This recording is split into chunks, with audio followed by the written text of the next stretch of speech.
तो आदाब, नमस्कार, गुड इवनिंग, सत श्री अकाल। एक बार फिर आप तमाम लोगों का स्वागत है क्राइम तक की कहानी के इस एपिसोड में। उम्मीद है पूरी फैमिली अच्छी होगी। लगातार ओनिबा और शरीक जो कतर की जेल में बंद हैं दोहा में इस वक्त, उसको लेके आप लोगों के मेल आ रहे हैं। मुझे बड़ा अच्छा लगा, बहुत सारे लोगों ने मदद करने के लिए अपनी पेशकश की है।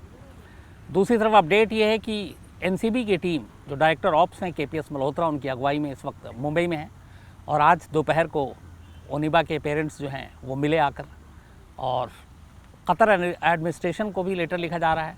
इसके अलावा विदेश मंत्रालय को संपर्क किया एनसीबी ने, और सारे दस्तावेज़ और जो बेगुनाही के सबूत हैं वो वहाँ पे भेजने की कोशिश की जा रही है। शायद भेज भी दिया गया है। आगे मुझे लगता है नवंबर दिसंबर तक अच्छी खबर आ जाएगी। तो फ़िलहाल अपडेट यही है कि एनसीबी अपनी तरफ से कोशिश कर रही है कि इन दो बेगुनाहों को हिंदुस्तान लाया जाए और जो गुनहगार हैं उनको उनके किए की सज़ा दिलाई जाए। तो इस अपडेट से मैं आपको लगातार जानकारी देता रहूँगा। आपके मेल जिस तरीके से आ रहे हैं उससे मुझे बहुत खुशी भी है। अब आज की कहानी पर आते हैं। कानून, इंसाफ, पुलिस, अदालत, ये वो शब्द हैं जो हम लोग हर रोज़ शायद सुनते हैं। मैं शायद इसलिए ज़्यादा क्योंकि क्राइम रिपोर्टिंग से वास्ता है, तो ये सुनना ही पड़ता है। बहुत सारी शिकायतें हैं लोगों को। ये अदालत, इंसाफ, पुलिस, कानून बहुत अच्छे काम करते हैं। कई बार ऐसी चीज़ें होती हैं जिससे बड़ा गुस्सा भी आता है। आज की कहानी एक ऐसे पुलिस अफसर की है जिस पुलिस अफसर की वजह से एक पूरा परिवार बिखर गया, बर्बाद हो गया। उस परिवार की एक बुज़ुर्ग माँ लगभग 23 साल तक इंतज़ार करती रही कि अपने जीते जी इंसाफ होते हुए देख सके, लेकिन इंसाफ नहीं मिला। 23 साल की नाउमीदी के पास वो माँ इस दुनिया को छोड़कर चली गई, लेकिन जीते जी जो एक उम्मीद थी कि शायद इंसाफ हो, वो इंसाफ उसे मिला नहीं। उनका बेटा इंसाफ की इस लड़ाई को आज भी आगे बढ़ा रहा है। 23 बल्कि पिछले 20 साल से ज़्यादा हो चुके हैं। सब कुछ अपनी ज़िंदगी का झोंक दिया, घर, कारोबार, रिश्तेदार, प्यार, मोहब्बत। बचा क्या ज़िंदगी में? अदालतों के चक्कर और एक इंसाफ की उम्मीद। कहानी अपने आप में बेहद अफसोसनाक है। कहानी हमारे समाज को झकझोरने वाली भी है, आंखें खोलने वाली भी है। एक पुलिस अफसर के ऊपर एक ज़्यादा जिम्मेदारी होती है कानून, फ़र्ज़, इंसाफ, इन सब चीज़ों के लिए। अगर उसी पुलिस अफसर के ऊपर कुछ धब्बा लगता है, इल्ज़ाम लगते हैं, तो फिर मामला संगीन हो जाता है। ये कहानी उस पुलिस अफसर की है जिसके नाम पे एक रिकॉर्ड है इस देश में कि वो हिंदुस्तान का सबसे youngest DGP, director general of police, police महानिदेशक किसी स्टेट का, मतलब किसी स्टेट का सबसे बड़ा पुलिस का मुखिया वो रहा है। 54 साल की उम्र में उसे पंजाब का डीजीपी बनाया गया, और ये रिकॉर्ड उसके नाम पे है कि सबसे यंगेस्ट डीजीपी।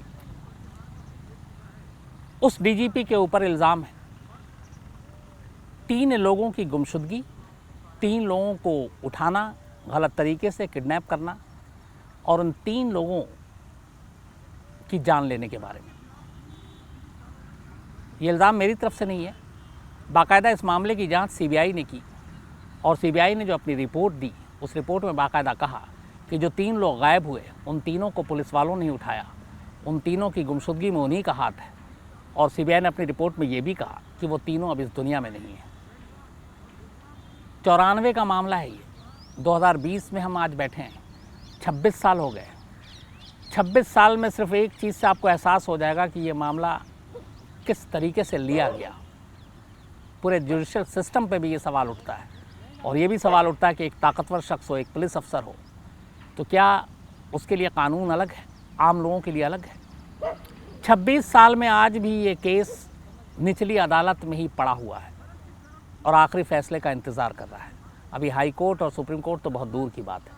ये वो केस है जिसमें दिल्ली हाई कोर्ट के चीफ जस्टिस ने ये तक कहा था कि इसकी डे टू डे हियरिंग होनी चाहिए, जल्द से जल्द फैसला आना चाहिए। ये बात उन्होंने 2010 के करीब कही थी। 10 साल उसको भी बीत गए, आज तक डे टू डे हियरिंग नहीं हुई। कहानी पंजाब के लुधियाना की है, और कहानी जिस पुलिस अफसर की है उनका नाम है सुमेध सिंह सैनी, जो पंजाब के डीजीपी रहे। लुधियाना में एक परिवार था, आशीष कुमार का परिवार। अच्छा खासा इनका कारोबार, फाइनेंस, बाकी चीज़ों का बिजनेस करते थे। करीब 100 गाड़ियाँ इनकी चला करती थी। और इसी दौरान लुधियाना में एक और परिवार आया, सैनी परिवार, जो सुमेध सिंह सैनी आईपीएस जो डीजीपी रहे, उनकी मौसी वहाँ रहती थी। उनकी मौसी के साथ सुमेध सिंह सैनी के रिश्ते ठीक नहीं थे, बनते नहीं थे, लेकिन उनकी मौसी ने अपना बिजनेस आशीष कुमार के परिवार के साथ शुरू किया। आशीष के बड़े भाई विनोद कुमार उनके साथ बिजनेस किया। दोनों का बिजनेस घराना ठीक ठाक चल रहा था। सुमेध सिंह सैनी को जब ये पता चला कि उनकी मौसी के दिन अच्छे हो गए हैं और इस बिज़नेस की वजह ये है कि इसमें आशीष कुमार, विनोद कुमार का परिवार शामिल है, ये लोग इनकी मदद कर रहे हैं, उनसे पैसे मिल रहे हैं, सुमेध सिंह सैनी को ये बात बुरी लगी, क्योंकि मौसी के साथ उनके रिश्ते अच्छे नहीं थे। और उसकी वजह ये थी कि सुमेध सिंह सैनी की मौसी की जिस लड़के से शादी हुई, उसके एक भाई से सुमेध सिंह सैनी की बहन की शादी हुई थी, लेकिन बाद में सुमेध सिंह सैनी की बहन का डिवोर्स हो गया और इसलिए वो उस घर को और उस घर के लोगों से नाराज़ थे। और चूँकि अब मौसी की भी शादी वहीं हुई और उन मौसी का बिजनेस लिंक आशीष कुमार, विनोद कुमार के परिवार के साथ जुड़ा, तो ये सारी चीज़ों उन्होंने गुस्सा दिलाया। और इत्तेफाक की बात है कि लुधियाना में वो एसएसपी बनकर तैनात हुए और यहीं से आशीष कुमार और विनोद कुमार के परिवार के बुरे दिन शुरू होते हैं। एसएसपी के पद का वो दुरुपयोग करते हैं और एक के बाद एक कई झूठे केसेस में फंसाने का काम शुरू करते हैं। परिवार भी परेशान, लेकिन परिवार ठीक ठाक अच्छा बिजनेस, मजबूरी में अदालत का रुख करते हैं। अदालत में मामला चलता रहता है, सुमेध सिंह सैनी कुछ कर नहीं पाते और ये टसल चलता रहता है। 15 मार्च 1994 की तारीख आती है। ऐसे ही सुमेध सिंह सैनी जब एसएसपी थे तो उन्होंने कई केस बना रखे थे इस परिवार पर, तो इसकी एक सुनवाई थी Punjab and Haryana high court में। उस सुनवाई में विनोद कुमार अपने ड्राइवर मुख्तार सिंह के साथ लुधियाना से चंडीगढ़ पहुंचते हैं Punjab and Haryana high court में। सुनवाई पूरी होती है, शाम को दोनों बाहर निकलते हैं, वापस अब लुधियाना जाना था, लेकिन तभी पुलिस की कुछ गाड़ियां वहां पे कोर्ट परिसर में ही थी। एक पुलिस अफसर आता है विनोद कुमार के पास, कहता मेरी गाड़ी ख़राब हो गई, हमें आपके साथ चलना है। वो बिठा लेते हैं, कुछ और पुलिस वाले आगे पीछे गाड़ी में फिर फॉलो करते हैं। 5:30 बजे शाम को 15 मार्च 1994 विनोद कुमार अपने ड्राइवर मुख्तार सिंह के साथ निकलते हैं चंडीगढ़ से लुधियाना वापस घर जाने के लिए, लेकिन ये उनको आखिरी बार जिंदा देखा गया। इसके बाद विनोद कुमार और मुख्तार सिंह दोनों का कोई अता पता नहीं चलता।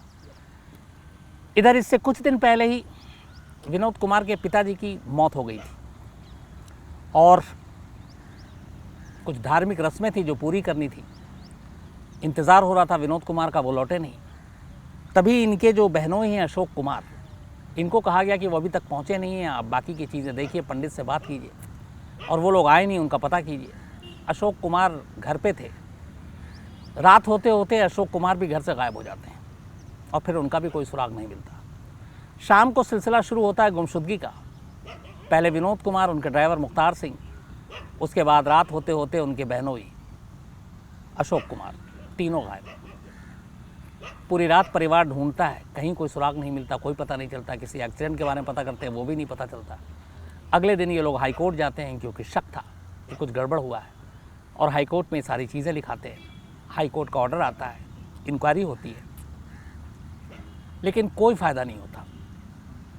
एक पुलिस अफसर अपने पद का पूरी तरह से इस्तेमाल करता है और इन 3 जिंदा लोगों की गुमशुदगी के बारे में कोई जानकारी नहीं मिलती। धीरे धीरे वक्त बीतता है। इसके बाद कोर्ट के आदेश पर यह मामला सीबीआई को सौंप दिया जाता है। सीबीआई आती है, मामले की जांच करती है, और सीबीआई अपनी पूरी जांच के बाद ये जो अपनी रिपोर्ट देती है, वो रिपोर्ट जो है चौंकाने वाली थी। उसमें कहती है कि इसमें जो 3 लोग हैं, विनोद कुमार, मुख्तार सिंह और अशोक कुमार, इन तीनों की गुमशुदगी के लिए पुलिस जिम्मेदार है। सीबीआई ये भी कहती है कि इन तीनों को गुमशुदगी के बाद इनके ज़िंदा होने का अब कोई सबूत नहीं है, तीनों इस दुनिया में नहीं है, मर चुके हैं। और सीबीआई इसके लिए 4 पुलिस अफसरों को जिम्मेदार ठहराती है। उनमें से एक सुमेध सिंह सैनी का नाम, जो एसएसपी थे उस वक्त लुधियाना के। दूसरा नाम था सुख मोहिंदर संधू का, जो एसपी थे। तीसरा नाम था बलबीर चंद तिवारी का, जो इंस्पेक्टर थे। और चौथा नाम परमजीत सिंह, ये भी इंस्पेक्टर। 2 इंस्पेक्टर, एक एसपी और एक एसएसपी। 4 लोगों को सीबीआई नामजद करती है अपनी रिपोर्ट में और कहती कि यही वो 4 लोग हैं जो इन 3 लोगों की गुमशुदगी के जिम्मेदार हैं, और ये तीनों इस दुनिया में नहीं हैं। मतलब एक तरह से ये साफ था कि इन तीनों को मार दिया गया। मामला संगीन इसलिए कि इल्ज़ाम एक पुलिस अफसर पर आ रहा है, एक एसएसपी पर आ रहा है। सीबीआई अपनी पूरी रिपोर्ट देती है, लेकिन फिर मामला आहिस्ता आहिस्ता, चूँकि पुलिस अफसर का मामला था, बचाने की कोशिश शुरू हो जाती है। केस की फाइलें दबी रहती हैं, वक्त बीतता जाता है। 94 का ये इंसिडेंट, सीबीआई आती है, अपनी जांच रिपोर्ट देती है, सब कुछ होता है, लेकिन चार्जशीट दाखिल नहीं की जाती, क्योंकि पंजाब सरकार ये इजाज़त ही नहीं देती है कि अपने एक एसएसपी को के ख़िलाफ़ चार्ज लगाने की और उसे गिरफ़्तार होने के लिए वो आदेश दे। हालांकि ये कानून के ख़िलाफ़ था, लेकिन खैर मामला चलता रहता है। परिवार लगातार अदालत के चक्कर काट रहा है। बुज़ुर्ग माँ बीमार हैं, हॉस्पिटल में हैं, वहाँ से लेटर लिख रही हैं। देश के राष्ट्रपति से लेकर प्रधानमंत्री, सुप्रीम कोर्ट के चीफ जस्टिस, हाई कोर्ट के चीफ जस्टिस से लेकर मीडिया हाउसेस, सभी को, पर इंसाफ कहीं से नहीं मिलता। वक्त बीतता जाता है। आखिर में अदालत की फटकार के बाद सीबीआई की चार्जशीट दाखिल होती है, लेकिन पंजाब में जिस जगह पे ये था, और चूँकि ये अफसर पंजाब पुलिस में, तो शक था कि मामले में कुछ होगा नहीं, इसलिए इसके बाद ये मामला दिल्ली में ट्रांसफ़र कर दिया जाता है कोर्ट के आदेश पर। कोर्ट के आदेश के बाद ये मामला दिल्ली की 30,000 अदालत में आता है। पहली बार करीब 12 साल बाद, 94 का केस था, 2006 में चार्जशीट दाखिल होती है 30,000 अदालत में और मुकदमे की कार्रवाई शुरू होती है।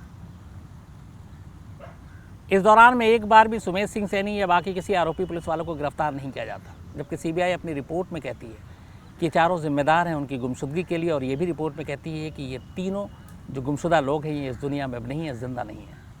फिर भी कुछ नहीं होता। चार्जशीट दाखिल होती है, जज बदलते रहते हैं, केस का अंजाम कुछ नहीं होता।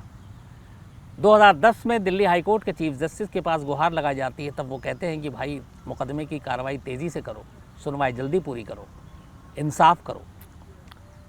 30,000 अदालत के उस वक्त जज ये वादा करती हैं कि हम डे टू डे हियरिंग करेंगे, लेकिन उस मामले में भी 10 साल बीत गए, 2020 आ गया, आज तक डेली सुनवाई नहीं हुई।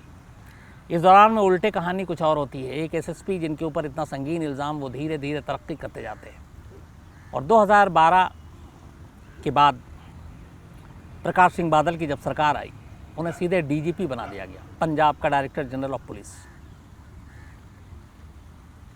2017-18 में वो रिटायर भी हो गए। Z+ सिक्योरिटी मिली हुई, क्योंकि KPS गिल के टाइम में पंजाब के टेररिज्म के दौर में कहा गया कि उन्होंने बड़े टेररिस्ट के खिलाफ दुश्मनी ली। लेकिन सुमेश सिंह सैनी के ऊपर सिर्फ एक ही इल्ज़ाम नहीं, इन 3 लोगों की गुमशुदगी का, बल्कि एक IAS अफसर के बेटे जिसका नाम बलवंत सिंह मुल्तानी है, उसके बारे में भी है कि इसी तरीके से वो गायब हो गया और आज तक उसका सुराग नहीं मिला है। और कहा गया कि इसके पीछे भी सुमेश सिंह सैनी का हाथ है। ये मामला भी कोर्ट पे गया, बल्कि इस मामले में तो अरेस्ट वारंट तक जारी हो गया, क्योंकि कोर्ट से वो बच रहे थे, पुलिस के सामने नहीं आ रहे थे, और पुलिस ने भगोड़ा घोषित कर दिया कि मिल नहीं रहे। पुलिस की टीम दिल्ली, हरियाणा, हिमाचल, पंजाब, कहाँ कहाँ ढूंढ रही है सुमेश सिंह सैनी को। फिर आखिर में वो एक कोर्ट में हाजिर होते हैं, कहते हैं मैं आ गया। Z+ की अपनी जो सिक्योरिटी थी उसको छोड़कर वो गायब हो गए थे। इस दौरान में ये केस चलता रहा। 3 लोगों की गुमशुदगी, उनकी मौत के बाद भी 26 साल होने को हैं, कोई फैसला नहीं आया। जो बुज़ुर्ग माँ 90-80 साल की थी जब ये इंसिडेंट हुआ था, वो इंतज़ार करती रही इंसाफ का। हॉस्पिटल से टेलीग्राम और ख़त लिखती रही, और एक ही गुजारिश थी कि मेरे जीते जी मुझे इंसाफ मिले। वो मिला नहीं। 2017 में वो माँ भी इस दुनिया से चली गई। अधूरी उम्मीद और इंसाफ की जो एक हसरत थी, वो वैसे ही रह गया अधूरा, और जीते जी उनके अपने बेटे, उनके अपने दामाद और ड्राइवर, तीनों का कोई सुराग नहीं मिला। आज भी ये केस कोर्ट में है, कोर्ट की फाइलों में दबा हुआ है, हियरिंग होती है, तारीख पे तारीख पड़ रही है, लेकिन 3 शख्स जो 1994 में गायब हुआ, आज भी उसके जो गुनहगार हैं वो अदालत से सज़ा नहीं पा सके हैं। यहाँ पे सवाल उठता है कि क्या एक आम आदमी के साथ ऐसा होता तो ये सारी चीज़ें होती। यहाँ पे सवाल ये उठता है कि क्या एक पुलिस अफसर है तो उसके लिए कानून अलग होगा। यहाँ पे सवाल उठता है कि क्या अदालतों में इसी स्पीड और इसी तरीके से इंसाफ मिलेगा। तो फिर लोगों का गुस्सा जायज़ है, फिर वो कहाँ जाए, क्या करे। ये कहानी बहुत अपने आप में मार्मिक है, और इस कहानी से मैं बहुत पहले से जुड़ा हुआ था। जो आशीष हैं इसमें, वो बहुत पहले मिले थे, और मैंने इस पर आज तक पे शो भी बनाया। बहुत सारे अखबारों में भी खबर चलती रहती है। इसके ज़रिए उनसे एक रिश्ता बना, बार बार कई बार फ़ोन पे बात होती है, व्हाट्सअप चैट होता है। कई आप में से लोगों ने मेल लिखा, मेरी भी गलती है कि इसको कहानी में शामिल नहीं किया। कुछ लोगों ने फरमाइश की अपनी क्राइम तक फैमिली में से कि सुमेश सिंह सैनी और इस केस के बारे में बताएं। तो मुझे लगा कि हाँ करना चाहिए। फिर मैंने आशीष जी को फ़ोन किया, अपडेट लिया, अभी लेटेस्ट क्या है, और ये आपके सामने कहानी रखी। मैं कहानी ख़त्म करने से पहले मैं चाहता हूँ कि मैं उस आशीष कुमार से आपको मिलाऊँ जो पिछले 26 साल से, जिन्होंने शायद अपनी ज़िंदगी की सारी दौलत, सारी खुशियाँ, हर चीज़ झोंक दी एक इंसाफ की उम्मीद में, और इंसाफ है कि अब भी कहीं दूर दूर तक दिखाई नहीं दे रहा है। मैं आशीष जी से कहूँगा कि वो आए और बैठिए। ये आशीष कुमार हैं।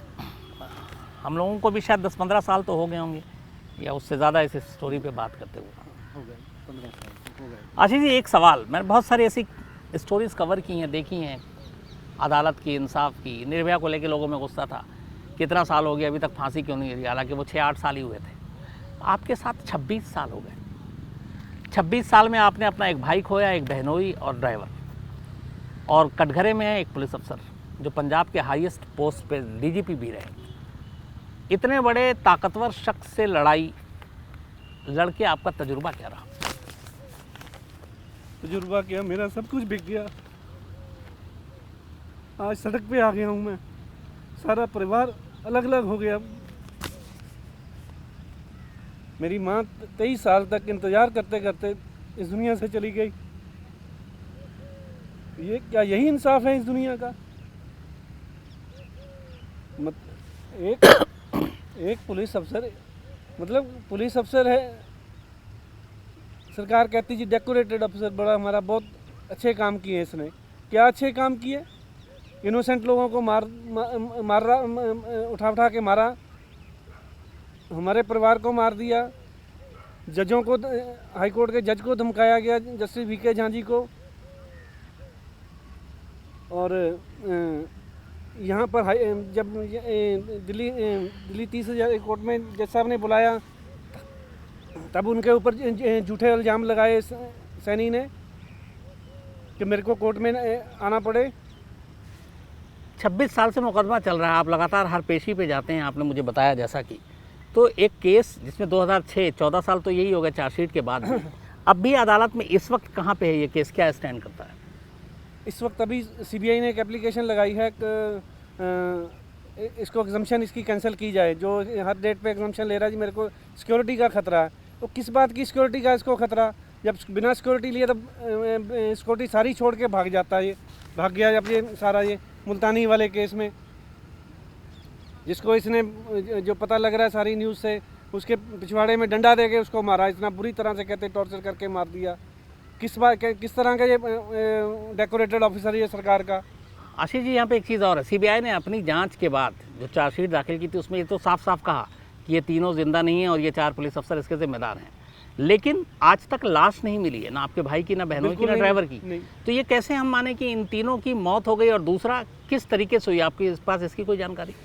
जस्टिस झांझी ने 24 दिसंबर के ऑर्डर में लिखा हुआ है, 22 दिसंबर के ऑर्डर में, कि मेरे को फ़ोन कॉल आई है, अनोनिमस कॉल आई है कि अगर मैंने सुबह केस को हाथ लगाया तो केस को आगे चलाया तो आपको भी उसी फर्नेस में उठा के मार दिया जाएगा, जला के, जिसमें हमने तीनों आदमियों को और कार और स्कूटर को जला के ख़त्म कर दिया। उस दिन से वो केस आज भी सैनिटाइज पड़ा। जिस कार में आपके भाई थे, ड्राइवर थे, और जिसका स्कूटर में मेरा जीजा जी थे, अशोक जी, उनको ले गए थे पुलिस वाले उठा के लुधियाना के। तो इन तीनों की तो गायब हुए जी। वो कार और वो स्कूटर भी आज तक नहीं, वो भी नहीं मिला। वो भी इन्होंने उसने, जैसे हमने खुद लिखा, कार स्कूटर को भी उसी फर्नेस में कहते जला के हमने ख़त्म कर दिया। मतलब कार स्कूटर का भी कोई नामो निशान नहीं? कोई नामो निशान। आपने हर जगह धक्के खाए, आप सुप्रीम कोर्ट के चीफ जस्टिस से लेके prime minister, president of India, आपकी जो माँ थी, उन्होंने हर जगह लेटर लिखे। अब लगता है आपको इतना टाइम बीत गया है, अब तो वो रिटायर भी हो गए, तो अब शायद तब तक कुर्सी पे थे, तब तक इंसाफ ना मिले, अब तो रिटायर एक आम आदमी है, तो अब भी लगता है आपको उम्मीद है कि इंसाफ होगा? उम्मीद है मेरे को, कोर्ट से पूरी उम्मीद है, कोर्ट इंसाफ करेगी हमारे साथ। जो इनोसेंट लोग हमारे भाई को मारा है, उनको इंसाफ जरूर मिलेगा। इतना लंबा इंतज़ार आपको लगता है कि अगर ये पुलिस अफसर ना होते, कोई आम इंसान होता तो शायद ना करना पड़ता? हो सकता है शायद 5 साल में ही ख़त्म हो गया होता मामला। ये तो सरकार अब उसको सपोर्ट कर रही रही है पहले। जब आपको पता चला फर्नेस में डाल दिया गया या गाड़ी भी इस तरीके से गला दी गई, लाशों को भी इस तरह से ठिकाने लगा दिया गया, तो आपने लुधियाना और उसके आसपास तलाश करने की कभी कोशिश की कि ऐसी कौन सी जगह हो सकती है? कोशिश 1-2 बार हुई लुधियाना में, करी कोशिश, पर कुछ ज़्यादा मेरे को नहीं। कुछ लोग बात करते भी थे शहर पार्टी में लुधियाना में, तो कुछ ज़्यादा कंक्रीट नहीं, पिन पॉइंट नहीं किसी ने मेरे को बताया। हाँ, कहते हैं यहाँ पर जो गोविंदगढ़ में फर्नेस है उसमें किसी में फर्नेस में किया, डिस्पोज ऑफ की गई थी। 1994 में जब ये गायब हुए थे और सुमेध सिंह सैनी जब तक वहाँ पे नहीं थे एसएसपी, उससे पहले आपका परिवार लुधियाना में क्या करता था, कैसे? हमारा एक्सपोर्ट का काम था, फाइनेंस। उसके ये लोग जो सुमेध सैनी की मौसी है, हमारे कॉमन फ्रेंड के जरिए उन्होंने अप्रोच किया कि हमारे को फंड्स की ज़रूरत है, अगर आप इन्वेस्ट करोगे तो आपको जो है इंटरेस्ट एक्स्ट्रा इनकम मिल जाएगी। तो हमारा सिर्फ इतना ही कसूर है कि हमने उनके जो है 100 गाड़ी के करीब हमने मारुति का 100 गाड़ी का इन्वेस्टमेंट किया। उस चीज़ को कहता जी हम रातों रात विड्रॉ कर लो जी, हमसे पैसे वापस ले लो। मैं ब्रदर ने कहा कैसे वापस ले लें रातों रात? इस अदालत कचहरी मुकदमे में उसके बाद आपका कारोबार, आपका परिवार कितना बिखरा? सड़क पे आ गया मैं तो लुधियाना में अब आपका कारोबार, घर कुछ नहीं मेरा लुधियाना में घर सब। तो आप दिल्ली क्यों आ गए? दिल्ली वहाँ मेरे को मार देते ये लोग, अगर मैं रहता वहाँ पर कब का मार देते ये। चूँकि पूरी क्राइम तक फैमिली है यहाँ पे और बहुत सारे लोगों ने फैमिली में से ही कहा था कि ये चीज़ें हम उनके सामने रखें, तो जो भी आप कहना चाहें आपके ऊपर है, आप बिल्कुल कह सकते हैं। लेकिन मैं यही कहूँगा कि इंसाफ देर से मिले तो वो इंसाफ नहीं होता है। जैसे आशीष जी मैं बहुत करीब से जानता हूँ इसलिए आपको बता रहा हूँ, वाकई 26 साल में पूरी ज़िंदगी बदल गई। एक अच्छा खासा परिवार, एक हंसता खेलता परिवार, इतना अच्छा कारोबार, शायद अब कुछ नहीं बचा है। आप कुछ कहना चाहेंगे?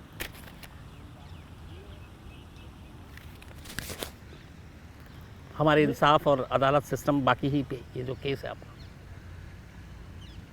मेरी तो कोर्ट से ही गुजारिश है कि इस केस को जल्दी से जल्दी ख़त्म किया जाए, तो दैट मैं भी आराम से थोड़ा 4 दिन ज़िंदगी के जो बचे हैं वो आराम से काट सकूं। उम्मीद है, कई बार कहते हैं कि देर होती है लेकिन इंसाफ भी मिलता है, तो मैं इसी उम्मीद पे हमेशा कायम रहता हूँ। मुझे लगता है कि 26 साल एक लंबा अरसा होता है, लेकिन जल्द से जल्द इंसाफ हो। आशीष जी अब उनकी माँ भी नहीं है जो इंसाफ की उम्मीद में थी, लेकिन उन्हें भी कम से कम जहाँ भी होंगी उनकी आत्मा को शांति मिलेगी। तो यही मेरी दुआ, और इसी दुआ के साथ कि आशीष जी के परिवार को जल्द से जल्द इंसाफ मिले, जो गुनहगार हैं उन्हें सज़ा मिले। आज की कहानी में इतना ही। कल आपसे फिर मुलाकात होगी रात 9 बजे किसी नई कहानी के साथ। तब तक अपना ख्याल रखिएगा। Thank you very much.